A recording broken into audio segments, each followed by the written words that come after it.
Hello everyone, good afternoon. कैसे हैं सब लोग? बढ़िया। आज का हमारा टॉपिक है CS4 इलस्ट्रेशन 2, जो कि पेज नंबर 63 पे है।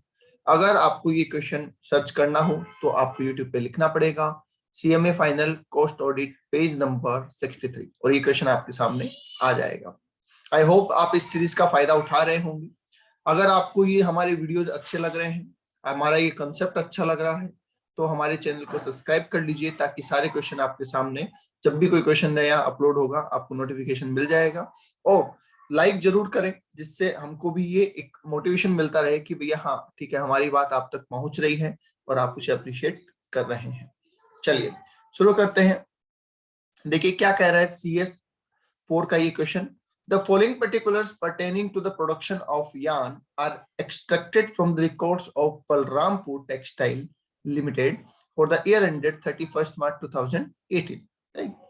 आपको direct material, direct wages, direct expenses, indirect factory overhead, administration, quality control cost, research and development, interest on working capital and sale of scrap, ये सब चीजें दे रखी है।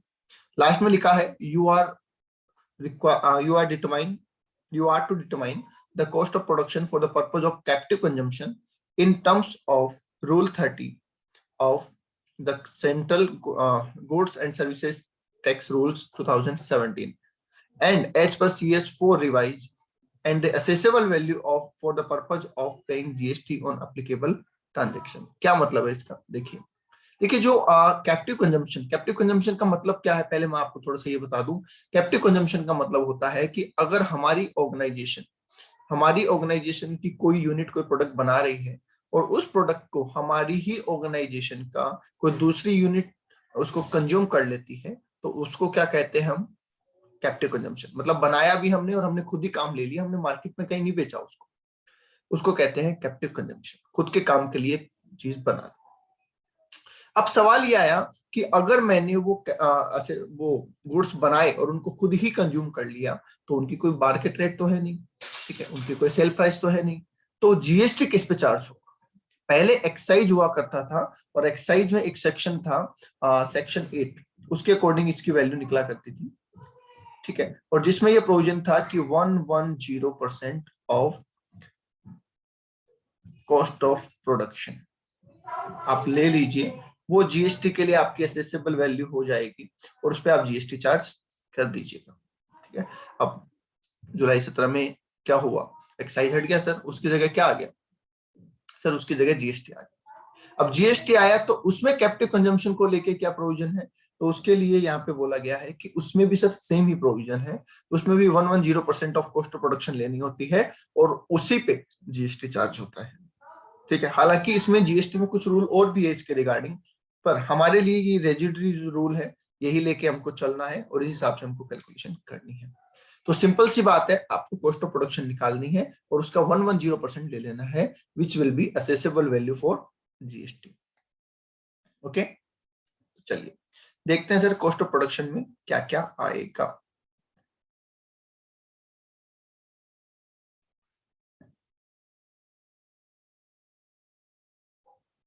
ठीक है, आप जब एग्जाम में क्वेश्चन कर रहे होंगे तो आपका जो फॉर्मेट है वो साफ सुथरा होना चाहिए, है ना, ये बात आप ध्यान रखेंगे, फॉर्मेट आपका साफ सुथरा होना चाहिए। तो हेडिंग लगा दीजिए आप, calculation of cost of production, ठीक है। असेसेबल वैल्यू मैं नीचे अलग से निकालूंगा, इसलिए मैंने हेडिंग सिर्फ कॉस्ट ऑफ प्रोडक्शन की ही लगाई है, राइट। चलिए यहाँ पे हम लिखते हैं सर पर्टिकुलर्स, तो यहाँ पे हम लिखते हैं सर अमाउंट। कुछ लोगों का सवाल एक और होता है कि सर एग्जाम में हमारे पास इतना टाइम होता ही नहीं है कि हम ये चीजें लिख पाए। कोई बात नहीं है, आप एग्जाम में अपना टेबल बनाए और क्वेश्चन सोल्व कर दे, ये चीजें ना लिखें। अगर लास्ट में टाइम बचता है तो लिख दीजिए, क्या करेंगे जल्दी, 5 मिनट जल्दी घर जाके क्या करेंगे, कुछ नहीं करना है, तो लिख दीजिए, ठीक है। और अगर टाइम नहीं है तो कोई बात नहीं, पर साफ सुथरा होना चाहिए, ये बात ध्यान रखिए। चलिए देखिए, इन क्वेश्चन में जो मैं आपको क्वेश्चन करा रहा हूं, इनमें आपको सिर्फ क्वेश्चन का आंसर ही नहीं मिलेगा, उसको करने का तरीका एग्जाम में क्या है, बेटर मार्क्स हम कैसे सिक्योर कर सकते हैं। देखिए आंसर बहुत लोगों का मैच होता है, पर सबको सेम मार्क्स मिले ऐसा जरूरी नहीं है, प्रेजेंटेशन भी मैटर करता है। तो वो चीजें भी हम यहाँ पे देख रहे हैं, ठीक है। ओके, सबसे पहले कह रखा है sir direct material cost per unit 2560 रुपए, थाउजेंड्स में अमाउंट दे रखा है, ठीक है, थाउजेंड्स में अमाउंट दे रखा है हमें। okay. ये पर यूनिट नहीं होगा, आई थिंक ये टोटल ही होगा, ये इन्होंने मिसप्रिंट दे रखा है, इट्स नॉट पर यूनिट, है ना। पर यूनिट होता तो फिर अमाउंट इतना बड़ा नहीं होता। तो आप तो सीधा लिखिए सर डायरेक्ट मटेरियल, ठीक है, आप तो सीधा क्या लिखेंगे, डायरेक्ट मटेरियल। अब कुछ लोग बोलते हैं सर हम डीएम लिख दे, शॉर्ट में लिख दे डीएम, नहीं, शॉर्ट में नहीं लिखना चाहिए, मैं तो सजेस्ट नहीं करूंगा कि आप शॉर्ट में लिखें, ठीक है। अमाउंट आपने यहाँ पे अगर थाउजेंड्स में ले ली है, ऊपर ही शो कर दिया है, तो फिर आप सारे अमाउंट थाउजेंड्स में ले सकते हैं। आगे लिखा sir direct wages and salary, cost of production में आता है, तो हम लिख देते हैं direct wages and salary.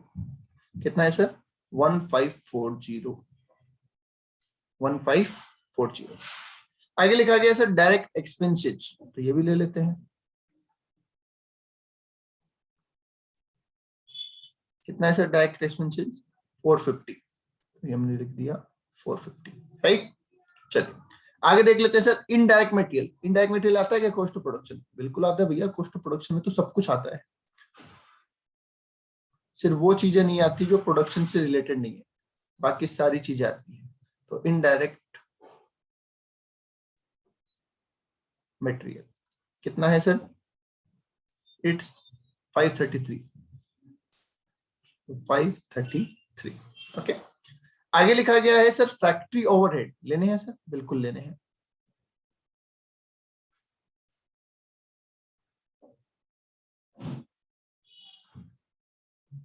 Factory overhead कितने हैं सर, फैक्ट्री ओवरहेड 897, तो 897 आप ले लेंगे।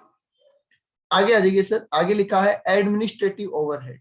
अब एडमिनिस्ट्रेटिव ओवरहेड प्रोडक्शन से रिलेटेड होते भी हैं और नहीं भी होते, तो जितने प्रोडक्शन से रिलेटेड है वो आपको लेने होते हैं, बाकी कॉस्ट ऑफ प्रोडक्शन में नहीं आएंगे। तो एडमिनिस्ट्रेशन ओवरहेड में लिखा हुआ है 40% रिलेटिंग टू प्रोडक्शन एक्टिविटी, जितना लगा है उसका 40% प्रोडक्शन में लगा है, बाकी अदर एक्टिविटी में लगा है। तो 1250 का 40% कर देंगे आप, तो मैं लिख देता हूं यहाँ पे administrative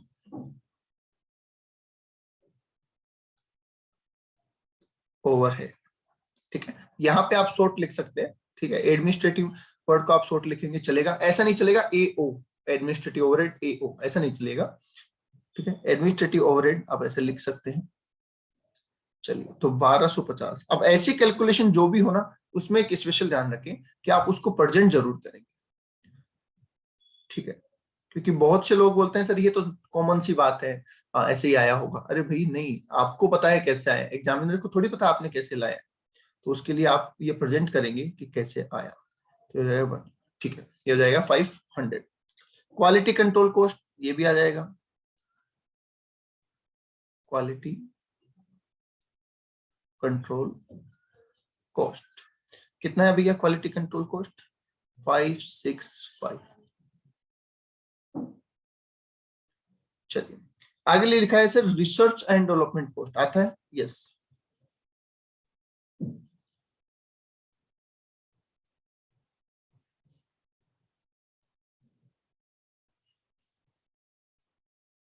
research and development sir कितना है, 565 हो गया, ये हो गया 600 सर, 600। नेक्स्ट लिखा है इंटरेस्ट ऑन वर्किंग कैपिटल, बोलिए वर्किंग कैपिटल का जो इंटरेस्ट लगा है क्या वो यहाँ आएगा, नहीं। फाइनेंस कॉस्ट, फाइनेंस कॉस्ट जो होती है वो प्रोडक्शन का पार्ट नहीं बनती है, ये आपको बताया हुआ है, तो उसको अपन यहाँ पे नहीं लेंगे, तो इंटरेस्ट कॉस्ट इसमें नहीं आएगी। नेक्स्ट लिखा है sale of scrap value, sale of scrap ये तो इनकम है सर, इनफ्लो है, तो बस इतनी ही कॉस्ट लगी है, पहले ये जोड़ दीजिए, फिर सेल ऑफ स्क्रैप को अपन माइनस कर देंगे, आप चाहे तो सीधा भी माइनस कर सकते हैं। टोटल कर देता हूं मैं,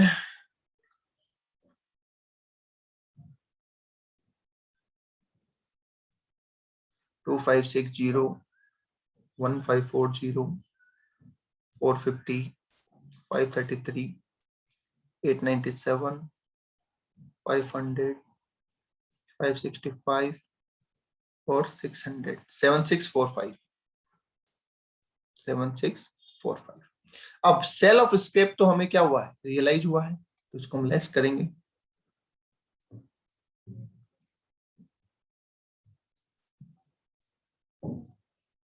सेल ऑफ स्क्रैप कितना है, 460, तो ये आ जाएगी हमारी कॉस्ट ऑफ प्रोडक्शन।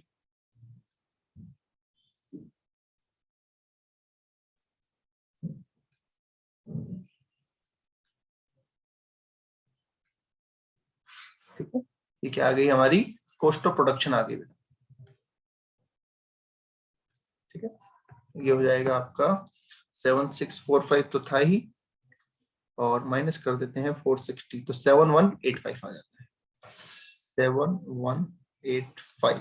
ये आ गई बेटा हमारी cost of production. Okay sir, चलिए अब हमें क्या चाहिए, हमें कॉस्ट ऑफ प्रोडक्शन तो चाहिए ही थी सर, वो तो पूछा ही था हमसे। ठीक है, ये देखिए कॉस्ट ऑफ प्रोडक्शन तो यहाँ पे पूछा ही था अकॉर्डिंग टू CS4। अब हमें असेसेबल वैल्यू भी पूछी है, तो वो हम अलग से रिप्रेजेंट करेंगे। ठीक है, तो यहाँ पे लिख देते हैं सर असेसेबल वैल्यू। ठीक है, accessible value for GST equals to 110% of cost of production।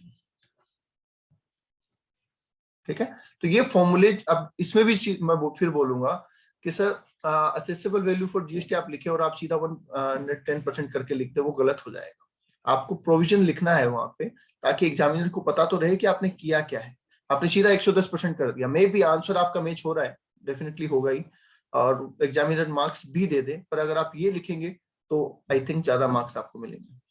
ठीक है, तो कितना होता है सर, तो 110% ऑफ किसका, 7185 का। ठीक है,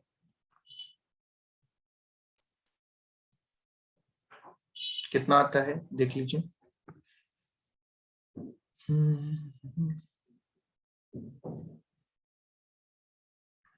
7185 इंटू 1.1, 7903.5।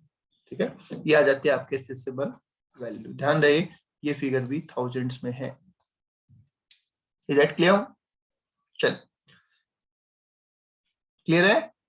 पहले हमने कॉस्ट ऑफ प्रोडक्शन निकाली जो 7185 आई, फिर असेसेबल वैल्यू फॉर GST निकाली।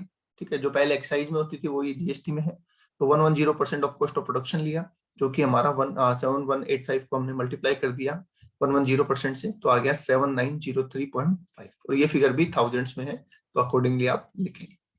ओके, चलिए आज के लिए इतना ही। Thank you. अगर अच्छा लगा हो कंसेप्ट हमारा तो लाइक करें और कमेंट करें, जिससे हमें भी मोटिवेशन मिलता रहे। Thank you.